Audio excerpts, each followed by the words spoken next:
Thank God, said Webster to Michael Goldberg, who says the housing crisis is a myth. Thank God we've got rent controls. And when the NDP wins the next provincial election, who knows, they'll slap them back on in spades. That'll protect the poor people. Thank the Lord Harry. There's a Swedish socialist named Assar Lindbeck who said, next to bombing, rent controls are the best way to destroy a city. And I absolutely agree. The rent controls are an atrocity. They tend, in the long run, to perpetuate the housing problem of the poor, and they tend to so distort the market that many, many people who deserve no subsidy at all get a subsidy because by luck they happen to be living in a rent-controlled unit. That's precisely the kind of government policy I think is irresponsible, because the poor who deserve housing subsidies don't get them. And what we need to do is design housing programs which target funds to people who really need it. How are you going to get the entrepreneurs to build houses unless they can make the 20% before tax? You've got to let prices rise. And they don't have to make 20% if inflation rates are only 6. They had to make 20% when inflation rates were much higher. But the rate of return that's required is falling, interest rates are falling, and all we have to do is let rent levels rise and rental housing will be built. Well, one of the great complaints around here was that the Pearson government, I think, or the early Trudeau government, wiped out the nest eggs for dentists and doctors who got write-offs in these rental apartments. That's a bad thing, is it?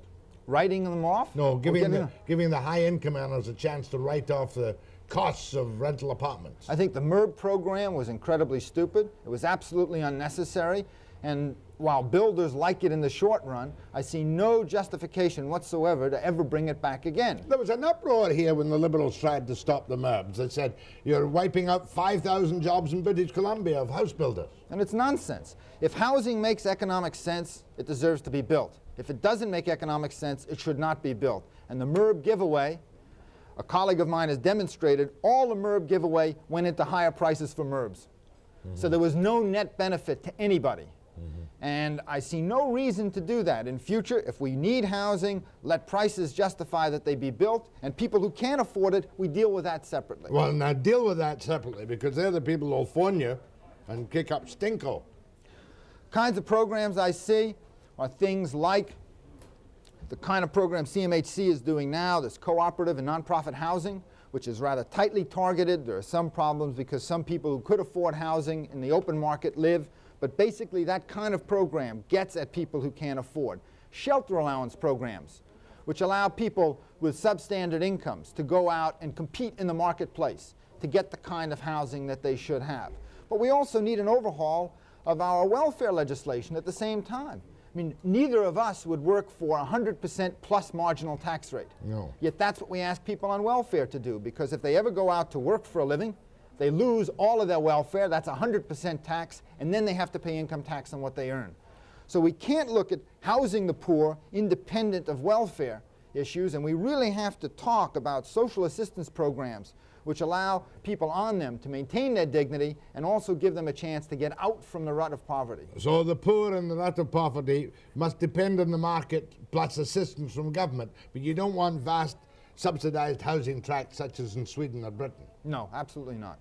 They kill them. They kill it, and they're unnecessary. Because if we look down the line, if we really want to look at a horrible scenario which could come to pass, the huge post-war baby boom, which is now moving through and buying houses, 20 years from now is going to start retiring. There's no large group of people behind them. It's entirely possible that by the year 2000, the real problem we face in this country is all those people in the baby boom who bought houses in the 70s and hope to retire on the capital gain won't get any capital gain because there won't be anybody to sell them to. So rather than our children not be able to buy houses, it may be that our parents won't be able to retire in comfort. 2 points you made clearly. One, scrap rent controls at once and instantly. Right. Help the poor in another way. That's right. Scrap capital gain on the private ownership of homes. That, I realize, is a politically contentious issue, and I wouldn't do anything immediately, because rent controls, we still need some kind of control system to monitor the abusive landlord. But in general, let's get out from under controls, have some kind of review criterion whereby people who are being badly treated by their landlords do have an appeal open to them. Well, what else? What else? That's rent control doubtful, rent control off, capital gains doubtful, municipalities are such a pain in the neck to sensible development, aren't they? They're very much against innovative kinds of development with good reason, because the people in the municipalities are very fearful of change. And no matter how much you point to them that you can have dense housing next to single-family housing, and neither group necessarily gets cancer from that, it's still very difficult to convince those people that having denser forms of housing next door to them are not going to adversely affect their property values and the quality of their life. All right, I'm going to take an early break now and do a segment of calls, and later I'll handle the BC Association for Learning Disability for Children and Adults. Let's see if you can annoy this fellow. Sounds like a real free enterprise. Are you? Actually, I vote NDP. Oh, after a break.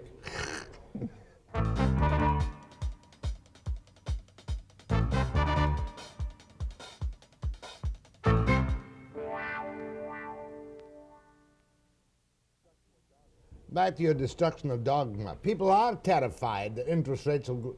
Even now there are people I know stuck with 17.75% mortgages, right? That's right. And very difficult to get out of these mortgages and refinance them. That's true. It's not easy.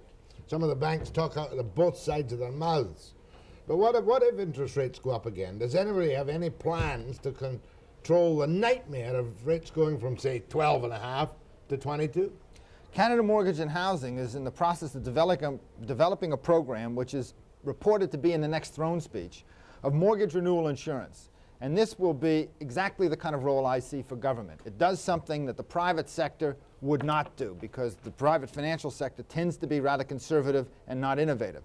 The idea underlying this scheme is that you will be able to take out a mortgage, and by paying 1% of the value of that mortgage at the beginning, and it can be up to 5 years in length, that you can buy a 1% deductible premium. So let's say your current mortgage is on a $50,000 house, and it's 11%. Forget your 50,000. Yeah. Make it 100,000. 100,000. Be realistic. 100,000, 1% fee, and it's now 11%. You can buy for $1,000, 1% of 100,000, protection anytime over the next 5 years. If you have to renew that mortgage, all you have to absorb is 1% additional cost. Any mortgage over 12%, the mortgage renewal insurance picks up. So you are absolutely protected against the kinds of violent fluctuations in mortgage rates that we saw in the last year and a half. Is this a plan? A real plan? It's a real plan, and the beauty of it is it doesn't cost the taxpayer anything, because there's no subsidy involved at all in this scheme. It's a scheme that will work using existing financial markets, and there's no subsidy. It's kind of like war damage insurance, where they pick up the cost. Well, it is, except that somebody has to put money away to protect you. All the government has to do on this is to engage in a futures market where somebody else takes the interest risk. Well, I believe you. I just don't understand it quite. If I had more time, I'd explain it. But it is, the beautiful scheme is that people can be protected for a minimum fee. $100,000 house, I pay $1,000 up front. My interest rates are guaranteed at no more than a 1% rise over the next 5 years. That's right. And you assured me with all your knowledge and expertise it does not involve a government subsidy. Absolutely. Take your word for it. Thousands wouldn't, but I will. Go ahead to Michael Goldberg. Hello there. Yeah. That's you. Say, I'm curious. Land is an important ingredient in the cost of a house, right? That's correct. And what I'm curious about is what effect has this land freeze has, because there's, you know, Billy Bennett and company have said for a long time they're going to refine this Land Commission Act and take land out that wasn't supposed to be there, and still an awful lot of land in this province that is non-viable, non-agricultural, that's in the freeze. And I can't help but think that that's had an awful heavy burden on the people of this non-agricultural province. We're a forestry mining province, and yet we got all this land that's tied up that if it was available... Okay, land. Yeah. I think that the farm freeze is a very convenient thing to throw at us, but in the aggregate, it really doesn't make that much difference. There is still an enormous amount of land outside the farm freeze, close to existing roads and services, which could be available. That's first. Secondly, in terms of the real restriction on supply, it's not the farm freeze as much as it is the overly restrictive zoning requirements which exist in every municipality within this province and probably all across the country. That if we relaxed our zoning restrictions so we could build more housing on the existing built-up area, it would do much more and much more efficiently to improve the supply conditions when we have booms than freeing land from the land freeze. I have a great suggestion. I put it up to the NDP, but they didn't do anything about it. Duplex everywhere. Duplex West Vancouver. Duplex North Van. Duplex Point Grey. And then the old people could rent half their house, couldn't they? Yeah. No increase in services, police, sewage, or anything. But that hits at the wonderful ideal of my home is my castle. I wouldn't stop at duplex because that would be a little boring if everything were duplex, but I'd like to see some higher density and some lower density. And I frankly would not mind if somebody put up a rather attractive apartment house right next door to me. But not in front of you, spoiling your view. I have none. No, but if you had one. I might be upset, but they can go build all they want on my block. Go ahead, please. Hello? That's you, ma'am. Yes, I have a question for Mr. Goldberg. I'd like to know if he has any figures on what it costs the taxpayer to subsidize a rental unit. A rental unit? Are you? Yes, what does it cost the taxpayers for subsidies for low rental housing? How much are we paying as taxpayers? Oh, I'm sorry, I don't have that. The information is available. Canada Mortgage and Housing has put out a document called the Background Document on Social Housing. And in that, they do analyze the costs that the federal government, anyway, absorbs on low-income subsidized housing. Which I believe is fairly high.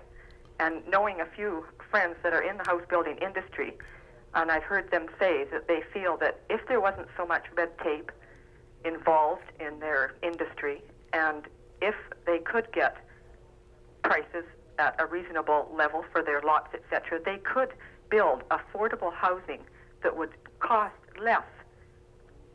They could sell it, and it would cost less money to do it that way than it would cost the taxpayer to spend on subsidized housing. Now, I don't know. I'm not sympathetic to that. It's much too easy to blame everyone else but ourselves for the housing issue.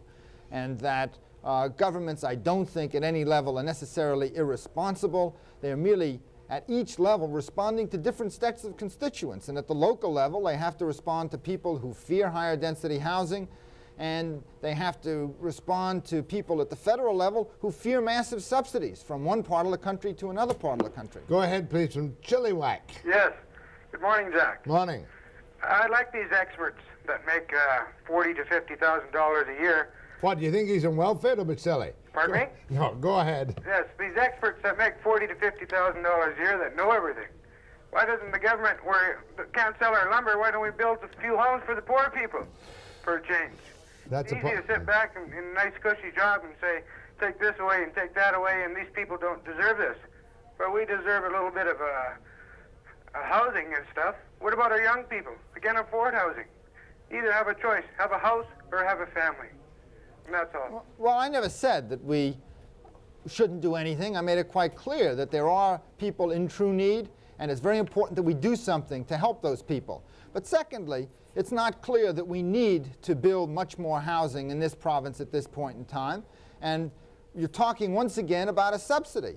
And while people in need of housing or perceived need of housing would like a subsidy, what's going to stop us if I feel I should have a second car in my family? Why shouldn't we have auto subsidies? We're not talking cars, we're talking homes here. Yeah, but there is no real crisis in housing. There are large numbers of houses in this province which are not currently occupied. There's no real crisis in housing. How come young people can't afford houses? That's not so. It's not? No. Well, not everybody makes the kind of money that you do. You know, there's a lot of people here that just work for a living. No, but this is 8 to 5. Yeah, but that's all they got. But what you put your finger on is a rather new phenomenon since the 60s, where people in their 20s think it's their right to be able to go out and buy housing. There is a lot of housing in the rental sector which is affordable, and that has to be included as well. And when you talk about affordable housing, you have to look at all the housing stock that's available, and there is a lot of affordable housing. That's where the Hudak house is good, because now in the boom, of course, every 21-year-old couple buying a house wanted the house, and I was only half joking. And they get fitted carpets and washing machines and dryers and whatnot, on which they are amortized at 20% for 25 years. Right. Must be paying $50,000 for the fridge. That's the truth. Well, it's exaggerated, but the point In the right is. direction. Go ahead from Clearbrook. Yes, good morning. Morning. Yeah, you're talking about affordable housing and everything else. Okay, I'm 40 years old. My wife and I put 1/3 of our money into rental. We've been trying to get money together to buy a house, and it's just impossible. Now, I can't see how you can say that there is affordable housing around. The average person just cannot afford it, and I consider myself an average person. And you're working. Yes, I am. And you've paid all this rent all your life, and you can't get up enough capital for a down payment? Not raising a family with the cost of living the way it is now. It's impossible. Well, Michael Goldberg will give you some brutal advice. Well, first of all, your thesis that nobody can afford housing is inconsistent with the fact that 2/3 of the households in British Columbia own their own household. So that is not something that we can really accept. In the longer run, about trying to find ways to afford housing, I think now with interest rates falling and with people realizing that the speculation that they entered into in buying houses in 1979 and 1980 was not a sure thing, I think that it's possible for people to continue to save, rent in the short run, and with the savings that are available to them as a result, buy a more modest house and over time improve it. And that is certainly an opportunity that most lower and middle income households have open to them. It's not what they've come to expect. But he says it's either a house or a family, as far as he's concerned financially. And that's the truth. Well, it might also be the expectation of what kind of house and to what level does he want to raise the family. You're not going to go to Whistler and go to Maui and also have a house and We a don't family. go anywhere like that. All we are trying to do is afford a house, and we just cannot do it. Well, he didn't get much sympathy, except in the Broadway, from Michael Goldberg. Right. Thank you very much. Much obliged. But you're looking at it clinically and saying that there is no shortage of accommodation. That's right. Maybe the right accommodation according to the anticipated desires of the right people. That's right. Okay, Michael. And why did the UBC put out this book? It's just to convince us that you do some useful things out there. Exactly. That this book is an attempt on our part to get people at the university who are dealing with contemporary issues, writing about them in such a way that they're understandable to the general public so we can prove that we are a worthwhile institution after all. Well, when you see the PR people out there, if anybody's done a book on the red light district problem in Vancouver, I'd like to have them on. Thank you very much, Michael Goldberg. Thank you. Quite bright for a university dean. I'll be back with the BC Association for Children and Adults with Learning Disabilities after the break. Not bad for Scott. B. Good. C. D. E.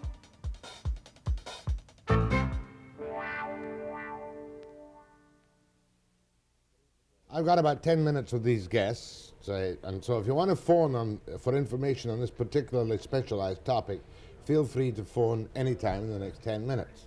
Now, I have with me Aileen Martin, who's the Executive Director of the BC Association for Children and Adults with Learning Disabilities. It's an awfully long term. I know it is. And when I first did programs with your people many years ago, adults were not included in the scheme, were they? No, that's just been included in the last year. And we have Mary Williams, who's the mother of a grade 6 child, who wants to tell us, and she's quite willing to, the problem of having a child with an undiagnosed learning disability. That's correct. Where's the wee boy? Let's see him. Where's the boy? He's got his picture. Oh, we'll see his picture in a little. There he is there. What's his name? Keith. Keith. How old is Keith? Keith turned 12 on Sunday. Well, perhaps, happy birthday, Keith. Now, perhaps you could tell me the struggle you've had to perceive, diagnose, and deal with Keith's disability and what it is. Okay, Keith has had a great deal of trouble in school, coping with schoolwork. The frustrations that he's gone through have been just enormous. The school kept telling me that if he could do things, if he'd only try, if he'd only settle down. They keep telling me that he's having problems in math. They've been telling me that since he was grade 4. I keep saying, yes, he's got problems in math. How about helping him? Oh, don't worry. He'll take it next year. He can pick it up then. He was unable to write. It was just last year that they were able to teach him how to write somewhat. This last Monday, the school has finally decided that he has dysgraphia, the inability to write. That's letters and numbers. And they're saying now maybe he can do some of his assignments by typing. Well, that's great. Now I just hope that he has the ability to learn how to type. because his fine motor coordination is very bad. I have some examples of his writing, of some of his schoolwork. The school told me Monday that he didn't have any learning disabilities. He's at grade 6.7 in everything. And I'm sitting there saying, well, that's great. Well, what about his math? And they're saying, it's the same. And I don't believe it. I have examples of this child. He still can't do his times tables. You ask him what 6 times 4 is, and he stops, and he's working it out on his fingers. Now, this is quite touching in many ways, but tell me this. You've been convinced since he first went to school that there was something wrong. Something wrong. And the teachers, while they may have been kind to him, all the rest of it said, don't worry, he'll pick it up in due course. Right. With mathematics. Now, who told you he had dysgraphia? How do you spell dysgraphia? D-Y-S-G-R-A-P-H-I-A. Dysgraphia. Yeah. That means an inability, I presume, to write. With problems with the fine motor coordination, so that he can't write. He can't rotate his wrist properly. Like when you write, you rotate your wrist. Not with him. He moves his whole arm. Now, when did you finally get the word that he had this particular learning disability? The school finally admitted this to me on Monday. And he's been at school now for how long? 6 For years. 6 years. Going So he's on having 7. difficulty writing because of his fine motor coordination and difficulty counting. Now, would that be affected by the dysgraphia, or does that mean an additional learning disability? Part of it could be because when he does his numbers, a lot of times he can't write them properly and not clearly enough, so that he can't do his work properly. But he's also transposing, That's which is right. a separate learning disability too. I hate to ask, is that dyslexia? No. That's not dyslexia. No. Dyslexia is a language disability. A language disability. Yes. Now, in the past, has Keith had any special tuition or special treatment or special assessment to find out what the problem was? They did some testing last year. There was somebody who came in the school to test him, and the woman, her name was Renewal, she said to me, this child has problems. He can't repeat certain things back to me. He becomes very frustrated, agitated when we try and do math with him. And she recommended further testing. And you've been trying to deal with this in the family for some considerable time. Yes, well, in the at home we've learned to structure things so that he can deal with things at home. But at school, he's just, you know, he hits something that frustrates him and he's just not able to cope. What's going to happen now to the care of Keith in his education? What should happen now? He should be getting help at a learning assistance center every day. Special help, specialized help to geared towards his problems. And is there such a place where Keith can apply and go to? There's learning assistance centers in most of the schools now, but you're not necessarily able to get your child in. Mary has been trying to get help through the learning assistance center in the school that Keith attends, and they don't feel that he needs it. So now we have a conflict between the recent assessment, your own knowledge of the child, and what the school thinks they can't not do for him. That's where you come in. What is the BC Association for Children and Adults with Learning Disabilities? We're a parent-based group, volunteer group, and we're a resource and referral center, so that we mail library books, articles, videos, films, etc., all over the province to whoever asks for that kind of help. And what kind of conditions do you deal with apart from this? I mean, what are the common characteristics of learning disabilities? Keith's are pretty obvious. Difficulty writing, difficulty counting. Only obvious if you're working with him in school. If you see Keith, he doesn't look like he has any disability. No. He has a real hidden handicap. And this is the case with all learning disabled. They look normal, but they have some area of learning where they don't learn the same as other people. All right, now how many members do you have in the association? We have 700 now in BC, and there's about 10,000 across Canada. And what kind of progress have you made dealing with the BC school system in getting proper treatment for the Keiths and others like it? Well, since years ago, they do have learning assistance centers in all the schools, and at the high school level they have put in skill development centers. But we still find there's an awful lot of people not getting the help they require, even in those centers. And quite often now the learning assistance centers are being used for ESL students, and the learning disabled are not always getting the help they need. Learning assistance centers are used for English as a second language classes. Yes. That, of course, is one of the very big problems in schools. But do you feel it's unfair to squeeze the the children out who have learning disabilities, which I presume covers everybody, and give it to the ESL people. Definitely. There's a lot of learning disabled that aren't being helped. We get approximately 400 phone calls in our center every month, and a big percentage are from parents or learning disabled people themselves. I had the feeling that you were getting on very well indeed, and that you got total cooperation from everybody, and that all learning disabled children are getting a hand in school. We wish it was so. They have a part-time learning assistance teacher at my son's school. 5 years ago, they had 2 full-time learning assistants.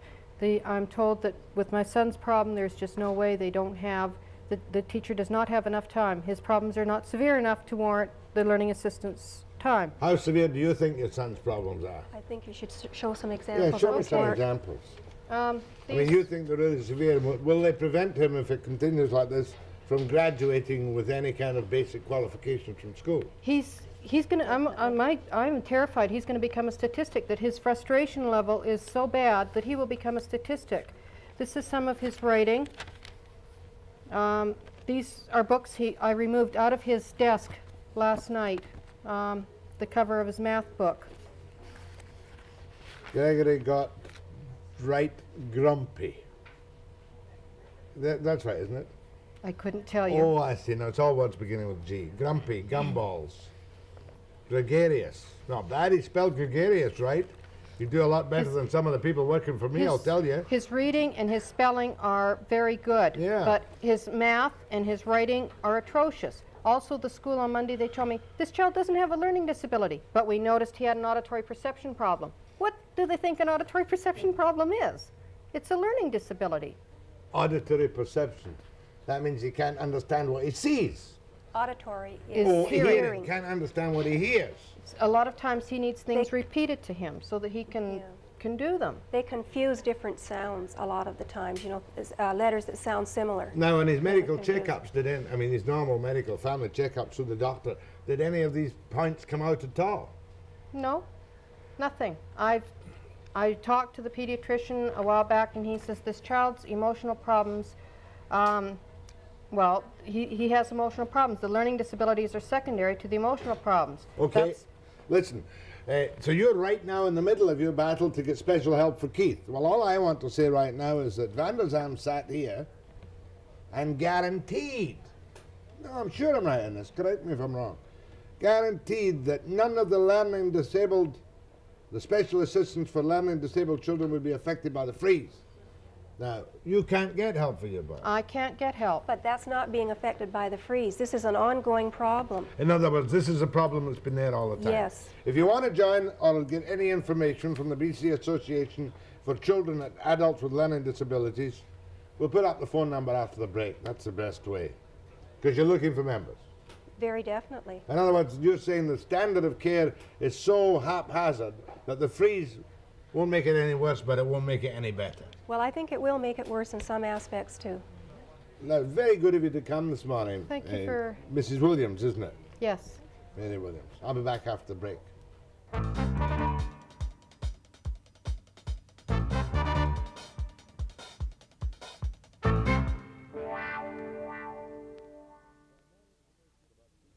For more information on my guests about the BC Association for Children with Learning Disabilities, the number 736-9772.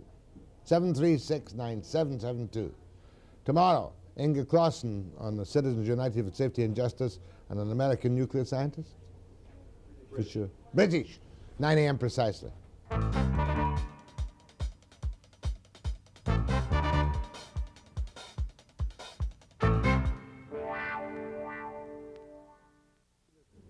The phantom candidate for the Tory leadership on check at midnight.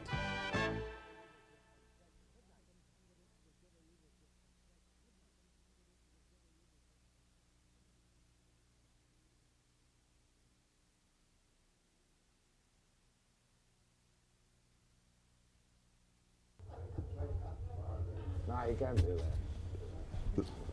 How about that? Do it again. Again, Jack. No, no, I'm not going to do that. That looks good.